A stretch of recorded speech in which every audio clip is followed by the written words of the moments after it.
A continuación, quiero darle la palabra a Diego Eduardo López Medina, docente e investigador de la Universidad de los Andes, quien nos va a hablar sobre el daño critogénico y el tono emocional del litigio en Colombia.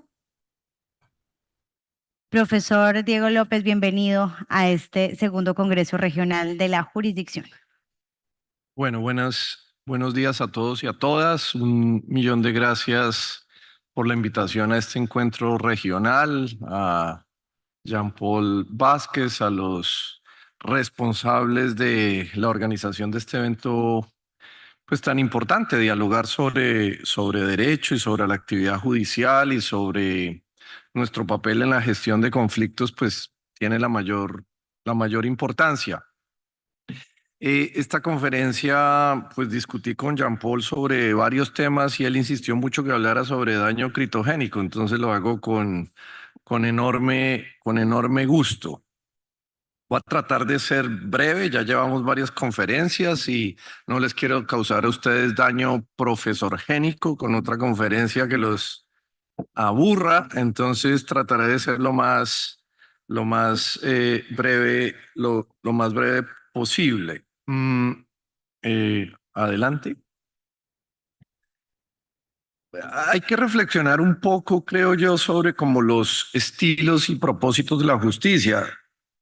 Tenemos normas que establecen jueces para gestionar conflictos, pero socialmente yo creo que hay una especie como de discusión un poco implícita, tácita, sobre cuáles son los estilos y propósitos de la justicia. El procesalista Miriam Damashka decía, por un lado, que la justicia puede ser entendido dentro de dos grandes estilos. Por un lado, puede ser entendido como una empresa social de control social, de homogeneización normativa. Si entendemos el derecho como una serie de normas que regimentan la vida, entonces la actividad judicial es la imposición de esas normas que regimentan la vida a las personas. Es una forma de control y homogenización de los comportamientos. También podríamos entender la justicia de una forma un poco más permisiva y suave, no tanto como la imposición de conductas, sino como la solución de conflictos y el restablecimiento del tejido social. En este segundo estilo hay que tener una cierta mayor flexibilidad con las normas. No se trata tanto de imponer conductas, sino de restablecer tejido social. Esta dicotomía es clásica en los estudios y en la teoría del derecho, y a esta dicotomía clásica se han venido como sobreponiendo, proponiendo como nuevas teorías de para qué necesitamos justicia. Desde una posición que podríamos llamar neoinstitucionalismo económico, se ha venido insistiendo mucho que la justicia no es tanto para generar control social o restablecer el tejido social y solucionar los conflictos, sino que más bien la justicia tiene que ver con el crecimiento económico, la imposición de normas como el respeto a la propiedad privada o el respeto al cumplimiento contractual tiene que ver con el crecimiento económico y la utilización eficiente de recursos para generar dinamismo económico y un adecuado funcionamiento del mercado. Esa es una especie de teoría neoliberal de estabilización de los mercados que se ha vuelto muy importante y entre otras cosas está en el libro del Premio Nobel en economía de este año, que a partir del trabajo en Colombia y siguiendo a Douglas North, también Premio Nobel de Economía, ha venido como subrayando de forma significativa el papel de la justicia en el crecimiento económico. Como alternativa a esta posición más economicista, pues también pensamos, y hoy se ha hablado varias veces de este tópico en las alocuciones introductorias de varias que me antecedieron, la justicia también puede ser pensada como un mecanismo de distribución de recursos, generación de igualitarismo, igualdad social y finalmente con el tópico de la justicia social. Se parece ser otro estilo dentro de los que circulan en nuestra comprensión ideológica de las funciones de la justicia. Y finalmente, uno más novel, más novedoso del que yo quisiera hablar hoy, También pensamos en la justicia como una forma de restablecimiento, o por lo menos coadyuvante para el restablecimiento de la calidad de vida, la reducción y manejo de los impactos psicosociales del conflicto. A esa noción la podríamos llamar justicia terapéutica, se ha venido poniendo de moda de forma más en épocas más recientes, y también compite un poco como con las dos justificaciones economistas, tanto la del crecimiento como la distribución de recursos. Esto genera que haya varios como estilos prácticos y emocionales de hacer justicia. Uno puede pensar que la justicia es para establecer control, fiat, fiat justitia pereat mundi, dura lex sed lex, pero también puede ser una forma de facilitación de acuerdos transaccionales. La justicia también puede tener un tono, un estilo conciliatorio y mediacional que busca el restablecimiento o el restañamiento del tejido social. La justicia puede tener propósitos económicos globales, tanto en la versión de centro derecha, estabilidad, seguridad, certeza jurídica inversionista, como en la versión de centro izquierda, justicia social e igualitarismo. Y finalmente también podemos tener nociones de justicia terapéutica, es decir, aquellas que se preocupan no solamente por el detrimento o el daño jurídico puro en derechos, sino también como por la corona de sufrimiento humano que está relativamente relacionada con la pérdida de los derechos. Voy a hablar de daño critogénico, entonces voy a hablar en un estilo terapéutico. Voy a hablar sobre como las consecuencias terapéuticas y psicosociales de la justicia. Ese es el estilo que voy a escoger como para esta conferencia. Voy a hacer también el argumento que los otros estilos tienen que ser complementados con una cierta noción y una cierta apercepción de la necesidad de tener efectos terapéuticos en los fallos judiciales. Entonces arranco ya propiamente con la conferencia. Insisto, Jean Paul me la pidió y entonces yo disciplinadamente obedezco. Y creo que es muy importante. ¿Qué es el daño critogénico?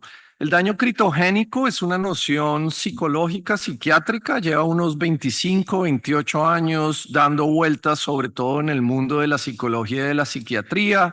Ha tenido algunas entradas al discurso jurídico, todavía sigue siendo relativamente marginal al discurso jurídico, pero creo que lo tenemos que traer un poquito más al centro. También recojo de las intervenciones anteriores como una especie de paradoja teórica. Yo creo que en derecho seguimos siendo muy kelsenianos en el sentido estricto que pensamos que el derecho es básicamente una preocupación normativista con el derecho vigente, pero si ustedes se dan cuenta de las intervenciones anteriores, tenemos una enorme ansiedad y sed de traer conocimiento psicosocial al mundo del derecho. Ese es un punto en común con las dos intervenciones anteriores, la necesidad de traer ciencia cognitiva, reflexión consciente sobre nuestros protocolos decisionales, psicología de la decisión, ética judicial, todas cosas que quedaron, digamos, por fuera de una teoría pura normativista del derecho. Entonces, nuestra ideología teórica oficial sigue siendo normativista y positivista. Pero estos eventos muestran una enorme sed y ansiedad por traer ciencia no jurídica al centro del derecho, a través de reflexiones que como que resalten el tema de la misión, función, vocación, habilidades blandas por oposición a habilidades duras, ciencia sociojurídica, ciencia cognitiva, rational choice, en general, digamos, un aparato de saberes y de discursos que no son dominantes en la ciencia del derecho.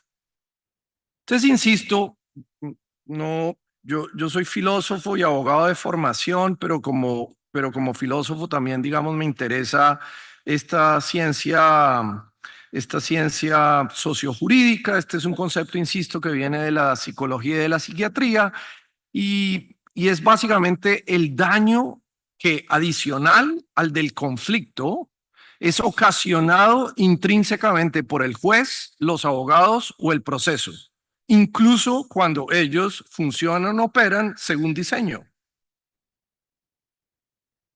Entonces, no solamente hay daño por el conflicto, sino que también sufrimos daño por el procesamiento del conflicto, incluso cuando funciona según según diseño. Este concepto lo construyeron psiquiatras en Estados Unidos de manera análoga al ya más aceptado de daño iatrogénico, es decir, el daño que producen los médicos en sus intervenciones, incluso cuando las hacen relativamente bien. Hay daño iatrogénico inevitable, ¿no? Hacer la hendidura o la incisión de la operación implica daño iatrogénico, aunque sea justificable y dentro de los protocolos establecidos para la profesión. En griego, la palabra krites es básicamente juez. Daño critogénico quiere decir el daño generado por el juez y por los procedimientos judiciales. Siguiente, por favor. Gracias. Entonces voy a arrancar un poco cómo lo ven los psicoterapeutas. Digamos, esta es una especie como de revisión de literatura. Yo se los traigo a ustedes, juristas y jueces, a ver ustedes cómo la ven. Y entonces hay un Strasburger y otros psiquiatras han hecho varios papers muy interesantes donde uno puede como extraer la visión del psicoterapeuta. Y un poco el escenario es este. Cuando el litigante se vuelve paciente, ¿no? Cuando el litigio lleva a que una persona se siente con el psicoterapeuta. Los psicoterapeutas dicen que eso no es infrecuente. Gran parte del sufrimiento humano con enorme frecuencia viene de litigios y conflictos. Y es raro que alguien que tenga altos niveles de estrés o ansiedad a su vez no esté, digamos, como ocasionado o provocado por los conflictos y el sufrimiento que ocasionan los conflictos. Entonces, muchos pacientes en psicoterapia experimentan los efectos negativos del litigio como un generador multifactorial de estrés y ansiedad. El conflicto llena a las personas de estrés y ansiedad, pero curiosamente el litigio no se los quita ni se los resuelve, ni a veces siquiera lo disminuye. El litigio puede ser un acelerador de fenómenos de estrés y ansiedad significativos que tienen las personas. Strasburger también dice esto que me parece tremendamente interesante. El sistema judicial desencadena fuerzas de agresión que impactan en la salud mental de los litigantes. El litigio no solamente trasciende y sublima las fuerzas de agresión que generan el conflicto, sino que también genera fuerzas de agresión que atacan la estabilidad y el bienestar de las personas. Y pues obviamente, aunque hoy en día tenemos combates judiciales en los que se busca sublimar el combate físico y por lo tanto aminorar sus consecuencias desfavorables sobre la calidad de vida de las personas, sin embargo sigue siendo combate y sigue siendo áspero y rudo. Digamos, el litigio no es un sitio amable, ni las audiencias son deliciosas, ni estar sometido a prestar testimonio o a dar la versión del caso es una cosa particularmente agradable. Todo combate, así sea judicialmente sublimado, produce nuevas víctimas y nuevas formas de sublimación. El sufrimiento humano en torno al conflicto y al litigio, pues tiene unas dimensiones que los abogados no estudiamos. Los abogados y abogadas estudiamos solo, digamos, el daño ocasionado por la pérdida pura del derecho. Sin embargo, las fuerzas de agresión que despliega el conflicto sobre las personas son muy interesantes y muy potentes. En un estudio reciente del World Justice Project, en más de 100 países, se preguntó mediante encuesta a las personas que tenían conflicto grave qué problemas, qué dificultades les había ocasionado el conflicto. Traigo dos países acá, pues porque nos puede interesar Colombia o México. Entonces, en estas encuestas en México, la mitad de la muestra de las personas dijeron que más allá del conflicto y de la pérdida del derecho, habían sufrido, digamos, dificultades o sufrimiento humano intenso, la mitad, el 49%. Y en Colombia, dos quintas partes, el 40%. Más o menos a nivel mundial, entre el 40 y el 55% en los distintos países manifiestan que además de la pérdida del derecho, hay consecuencias graves a su bienestar. ¿Y qué tipo de consecuencias graves? La primera, el conflicto genera tales niveles de estrés y ansiedad que en Colombia el 20 y en México el 30% de los encuestados con conflicto grave manifestaron que había consecuencias significativas en su salud somática o mental. El conflicto enferma. Las formas como el conflicto enferma, pues son relativamente conocidas. Ustedes saben que la gente llega con la demanda o en la contestación de la demanda o durante el proceso o durante el conflicto mismo. Hay deprivación de sueño, cronificación de la ansiedad. Hay incluso un cuadro completo, digamos, de estrés postraumático después del conflicto. En Colombia el 21 y en México el 32% de las personas manifestaron sufrimiento económico profundo, bien sea por pérdida de flujos, de flujos monetarios, pérdida de empleo o la necesidad de relocalización. El conflicto con enorme frecuencia genera desplazamiento, no solamente en las formas más duras y más mezquinas que tuvo el desplazamiento en el conflicto interno colombiano, sino el desplazamiento local, pérdida de residencia, pérdida de trabajo, relocalización por divorcio, separación, etcétera, etcétera. Es decir, hay profundos costos económicos por la necesidad de relocalización.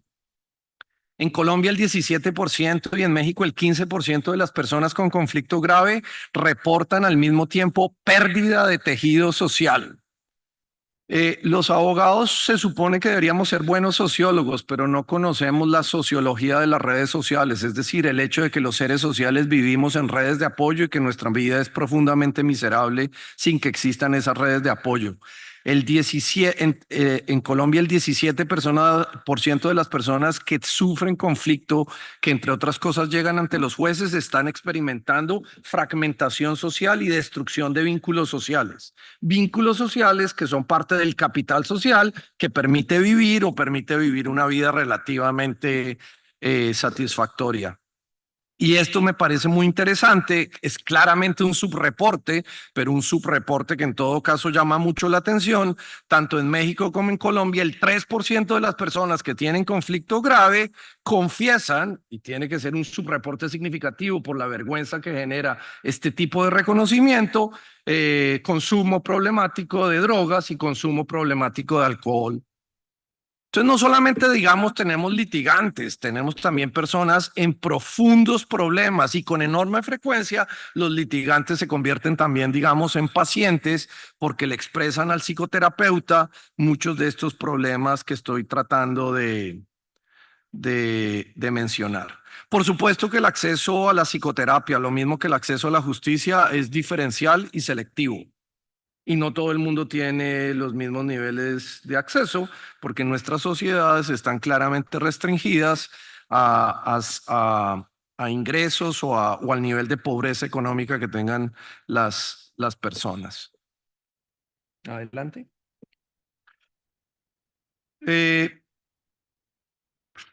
Pero no solamente son estas características que genera el litigio y que impactan el bienestar de las personas, sino que también el litigio en sí mismo despliega fuerzas destructivas sobre las personas. Entonces, simplemente hagan composición del lugar, acuérdense de un litigio relativamente reciente que hayan tramitado en sus despachos y ayúdenme como a repasar algunas de estas características a ver si hacen sentido experiencial y anecdótico. Lo primero es que el litigio expresa dramas y tragedias importantes en la vida. La gente viene y expone sus daños, las sanciones que le han sido impuestas, los dolores, el sufrimiento, las recriminaciones. Es decir, la gente llega cargada psicológicamente, insisto, porque se trata de los dramas y tragedias de la vida que no han podido absorber en el trámite mismo de la vida. La mayor parte de los conflictos nunca llegan ante un juez. Son absorbidos en la vida misma cuando hay competencias para hacerlo. Solo llegan ante el juez los dramas que no somos capaces de absorber y tramitar en nuestra propia trayectoria vital. En Colombia, en las encuestas de necesidades jurídicas insatisfechas que hemos venido haciendo en los últimos 15 años, sigue habiendo un dato, digamos, absolutamente permanente y es la inmensa minoría de los conflictos graves llega a adjudicación formal o ante las ventanillas estatales. La inmensa mayoría de los conflictos son o absorbidos socialmente a través de la evitación, rompimiento de relaciones, negociación, mediación social. Y solo cuando estos criterios son, digamos, descartados o no funcionan, como última ratio, la gente llega ante los jueces. Esta información sociojurídica invierte también nuestra noción de soberanía jurisdiccional. La idea de que el Estado tiene soberanía jurisdiccional a veces implica que los conflictos tienen que llegar o llegan en primer lugar ante los jueces, lo cual es sociológicamente falso. Y estos datos colombianos en general tienen coherencia con con los que existen de otros países. En el litigio, dicen los psiquiatras, pues la vida, hay implicaciones, implica discusiones profundas y duras. Un tema de sucesión, un tema de divorcio implica quién ama a quién dejó de amar a quién prefiere a quién. Es decir, son discusiones psicoafectivas profundas que hieren y que tienen relación con la misma identidad personal. Además de esto, es sacar a las personas de los medios sociales que dominan a litigarlos en una especie de ambiente relativamente extraño, artificial y experto. Es salir de las formas ordinarias o sociales de gestión de conflictos a un sistema experto que a veces ni los abogados conocemos bien. Un abogado de derecho privado lo traemos a este evento de derecho público administrativo y ya se va a sentir relativamente desorientado, porque a pesar de la comunidad de principios procesales, hay suficientes excepciones y diferencias como para que el abogado de derecho civil no se sienta cómodo en nuestras discusiones de derecho público. Por lo tanto, el litigio tiene un coeficiente importante de miedo y aprensión. Hay alienación y distancia social respecto de los usuarios laicos o profanos del derecho. El litigio es costoso, traga recursos de diversa índole, no solamente económicos, con enorme frecuencia de carácter, comportamentales y emocionales, y ocupa porciones muy significativas de la atención y de la economía mental de las personas. Las personas con litigio empiezan a tener pensamientos intrusivos, recurrentes, que se manifiestan, entre otras cosas, en el insomnio, en la preocupación, en la ansiedad, en la futurización del resultado y una cosa que jode profundamente a los litigantes, en la incertidumbre del resultado. ¿No me lo creen? Vayan y soporten incertidumbre de diagnóstico ante un médico. Bueno, ustedes tienen que soportar incertidumbre de resultado ante el abogado consultante e incertidumbre de resultado ante el juez. Si la incertidumbre además se junta con tiempos largos de disposición de litigio, dependencia judicial, tienen un mar perfecto de creación de ansiedad personal. Porque implica que hay que tolerar la incertidumbre durante tiempos largos. Y ese es un motor significativo de daño critogénico por ruta, digamos, de exacerbar la ansiedad y el estrés. El juez Learnhand lo cita Strasburger. Como litigante le temo a una demanda más que a cualquier otra cosa, quizás con la excepción de la enfermedad y la muerte. Como profesor con frecuencia le pregunto a abogados y a jueces que cuántos casos personales como demandante y demandado han tenido. Y una respuesta frecuente es que los evitamos. Y mucho. Y con aprehensión. Porque porque en algún sentido sabemos que los costos son altos. Entonces vemos mucho el litigio de otros, pero no estamos dispuestos. Un poco, ¿qué tanto recomendaría a sus familiares o amigos? Pregunta el call center de Tigo, ¿cierto? ¿Qué tanto recomendaría a familiares o amigos la resolución adjudicativa o judicial de casos? Y con enorme frecuencia, los miembros del sistema experto diríamos poco. Yo creo que por ética organizacional deberíamos Deberíamos disponer los cambios al sistema experto que nos lleven a aumentar la calificación de recomendación para mantener un poquito como de integridad y coherencia personal. Es decir, tener un sistema que pudiéramos recomendar más.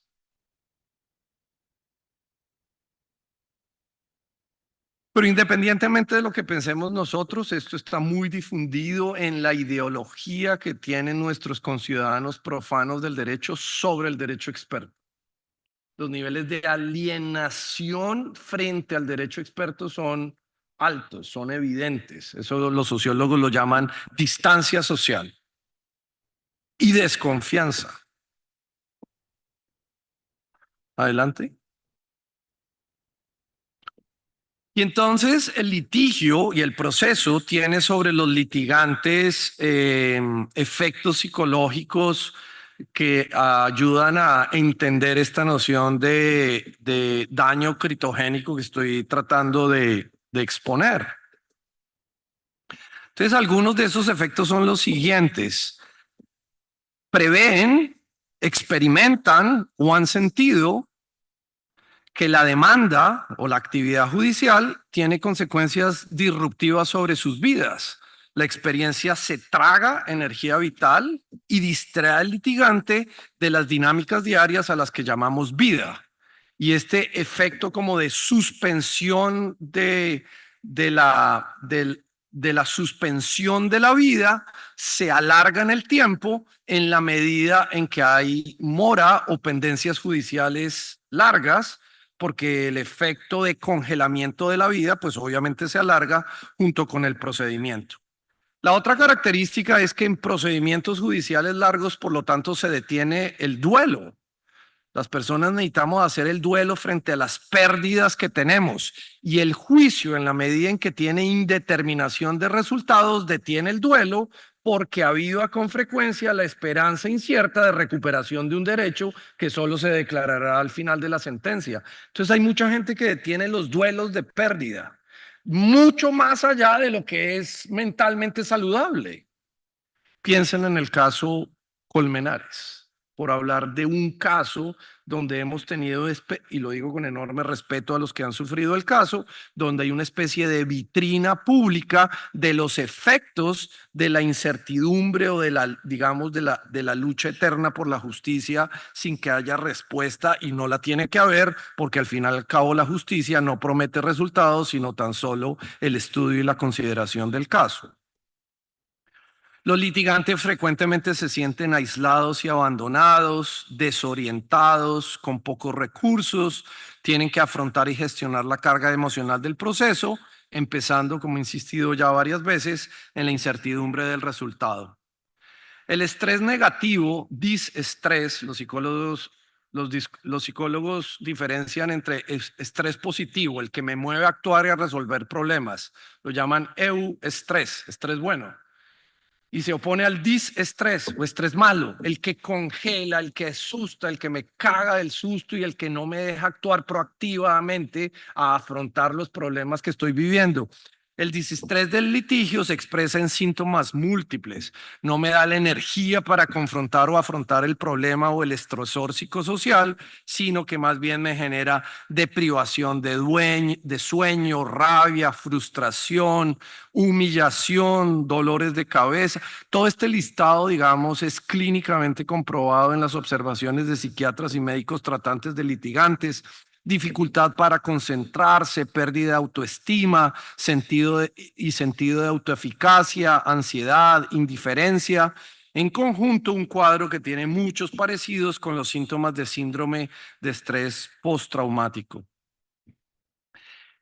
Y esto también afecta no solamente al litigante, sino a sus redes de apoyo. Las redes de apoyo empiezan también a cansarse de forma significativa. Y no solamente afecta al litigante y a sus redes de apoyo, también afecta a los trabajadores de la justicia.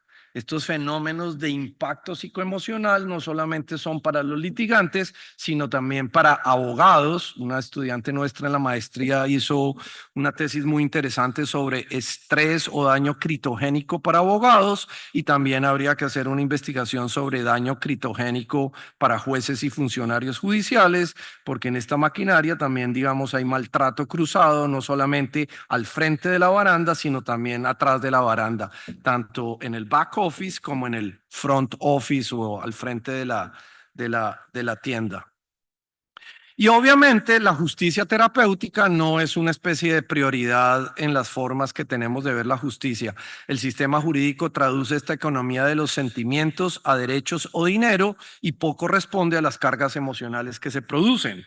Es decir, no tenemos un sistema judicial que tenga pensada un sistema de acogimiento de las personas.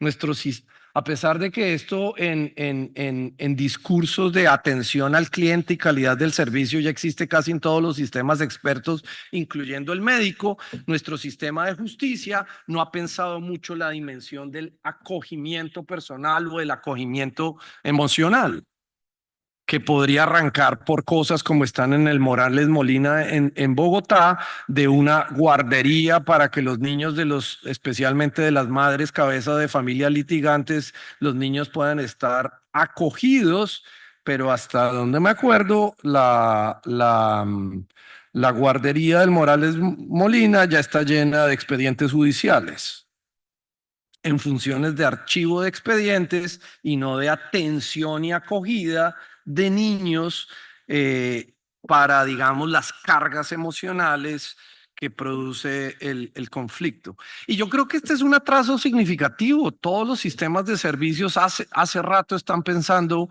en estas medidas de acogimiento y bienestar de las personas. Y yo creo que nosotros estamos en el sistema jurídico y judicial relativamente retrasados en pensar en estos problemas. ¿Somos conscientes los abogados y las abogadas del daño critogénico? No, no siempre. Yo creo que la mayoría no los identificamos y no forman parte de nuestra conceptualización profesional. No tenemos ninguna clase que tenga que ver con los efectos psicosociales o con el conflicto como un estresor psicosocial. Eso siguen siendo materias externas o sigue siendo parte de un sincretismo metodológico en el derecho, según las denuncias altisonantes de Hans Kelsen en su teoría pura y en sus obras. Algunos abogados con alguna especie de conciencia, llamémosla sentipensante, encaran y tienen conciencia del daño critogénico y ofrecen algún repertorio de apoyo. Yo creo que son relativamente pocos. Otros lo conocen, pero lo ignoran. La respuesta más frecuente a esta conferencia que yo tengo es: eso no es problema nuestro. Ahora usted quiere que seamos psicólogos, ya es suficientemente jodido ser abogado como para tener además una especie de reflexión sistemática sobre estos aspectos de afectación psicosociológica, de sufrimiento emocional. Hay una noción súper bonita de una psicóloga de la Universidad de California en Los Ángeles: dolor social. Han hecho investigaciones con imágenes de cerebro que muestran que las personas, el mismo sitio del cerebro que se prende cuando hay dolor físico, se prende cuando hay dolor social, el dolor que proviene de la subordinación social por conflicto. Es decir, hay un correlato físico al sufrimiento por conflicto, por subordinación social. ¿Saben por qué vamos a litigar? Porque nos sentimos subordinados. Y los seres humanos tragamos mal la subordinación social. No nos gusta hacer tapetes de limpieza de otros, ese tipo de cosas. Obviamente eso está distribuido también de forma segmentada. Hay estratos sociales que están más acostumbrados y más disciplinados a soportar la subordinación social.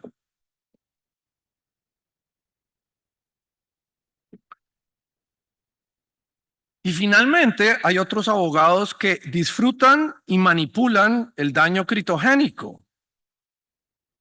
Uno, el daño critogénico del cliente puede ser funcional para yo ganar el caso, porque yo puedo mostrar al pobre angelito cómo está sufriendo. No tanto a resolverle, ayudar a resolver el sufrimiento, sino mostrar desde el sufrimiento la necesidad de justicia. O dos, también es chévere que nuestros clientes estén muy estresados y ansiosos. Eso facilita la venta de los servicios jurídicos.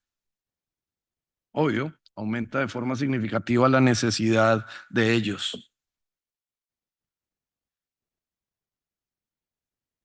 Esto también nos lleva a una reflexión. Los abogados con enorme frecuencia no hacemos un consentimiento informado, integral o completo. Yo creo que antes de llevar a nuestros clientes al litigio, parte del consentimiento informado sería decirles que en el litigio van a tener que sufrir también y contarles exactamente cuáles son las dimensiones e intensidad del sufrimiento como parte del consentimiento informado, para saber si se van a meter en la vaca loca y entre otras cosas para estudiar opciones o complementos al litigio como forma de gestión de conflictos. Quiero volver a repetir una cosa, la mayor parte de los conflictos no se resuelven en la jurisdicción. La soberanía jurisdiccional es una especie, es parte de la ideología del Estado de Derecho, no es una realidad sociológica. Son métodos individuales de gestión y métodos sociales de gestión los que dominan. Es decir, hay homeostasis y tratamiento social espontáneo de los conflictos. A Dios gracias existe, porque si los conflictos, la paz y la convivencia dependieran del sistema experto, estaríamos jodidos. Es decir, no existiría forma de trabajarlo.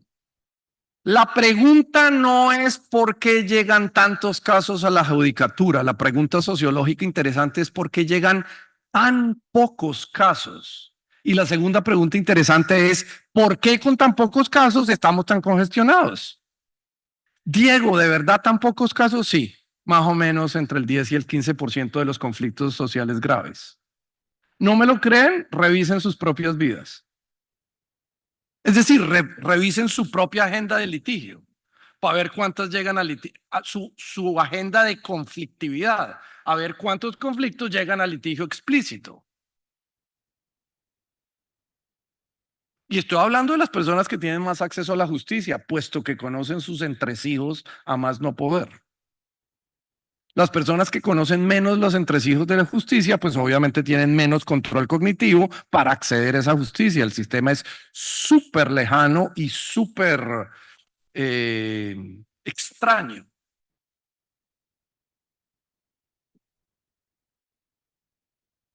Obviamente a los abogados no nos interesa mucho dar consentimiento informado sobre daño critogénico porque eso desalinea incentivos. De pronto le da buenas ideas a los clientes para no perseguir el litigio como estrategia de gestión de conflictos.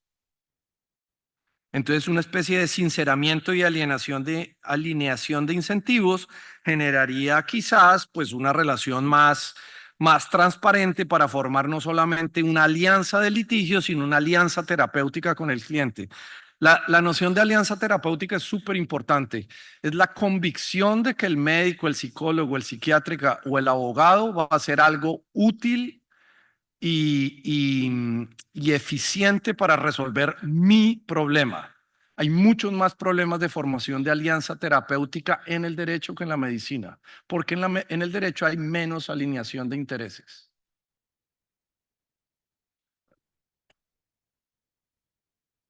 Menos. Una de ellas, una muy profunda que se ha discutido en la literatura, no tenemos muchos intereses para llevar a nuestros clientes a mecanismos alternativos de gestión de conflictos, donde las formas de cobro de honorarios son distintas a las más potentes o más robustas que se derivan del litigio. Y ahí se genera una especie de desalineación en mi capacidad, digamos, de dar consejos o, o u orientación a los clientes. Adelante. ¿Cómo voy de tiempo? Mal, ¿cierto? Súper mal. Bueno, yo les dije que iba a ser corto, pero entonces voy a hablar 3 horas y pregunto mal y ella me mira súper mal. Sí, no digo quién.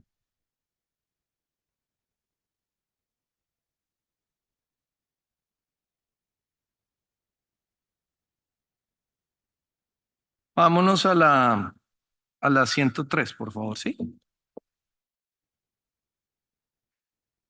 En un texto muy interesante de Lenhart y Schreier, pues hablan del esfuerzo terapéutico del litigante y paciente, y con esto voy a acabar como para no extender más la conferencia. En este excelente artículo, Lenhart y Schreier anotan que los pacientes a los que mejor les va en el litigio son aquellos que, uno, fijan objetivos realistas, mantienen un sentido de control sobre el proceso de litigio. Tres, buscan apoyo en otras fuentes o redes sociales, familia, terapista, amigos, abogados. Cuatro, tienen conciencia y dedican, este es el punto central.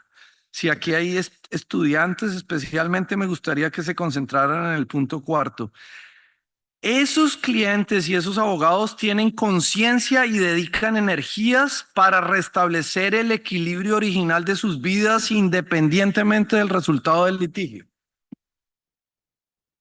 Un abogado que pega mucho el bienestar personal de las resultas del pleito, que sería mi lectura de un caso como el caso Colmenares, ralentizan, dificultan y demoran el restablecimiento del logro de la paz personal por lograr una vindicación formal en el derecho. Y ese es un serio error, porque pone a las personas en una trampa muy peligrosa, donde como que se bifurcan por un lado su necesidad de recuperación de la paz personal y por el otro lado la vindicación pública y oficial de sus derechos. Y finalmente, reconocen y hacen el duelo tempranamente de las pérdidas inevitablemente incurridas, incluso cuando el litigio tiene un resultado favorable. Es decir, hay una dimensión, llamémosla alterna, que tiene que ver con el bienestar psicoemocional de las personas, y ese bienestar psicoemocional de las personas no está bien tematizado y bien tratado en nuestras formas usuales, adversariales, competitivas, de entender que el que tiene éxito es el que ganó el caso.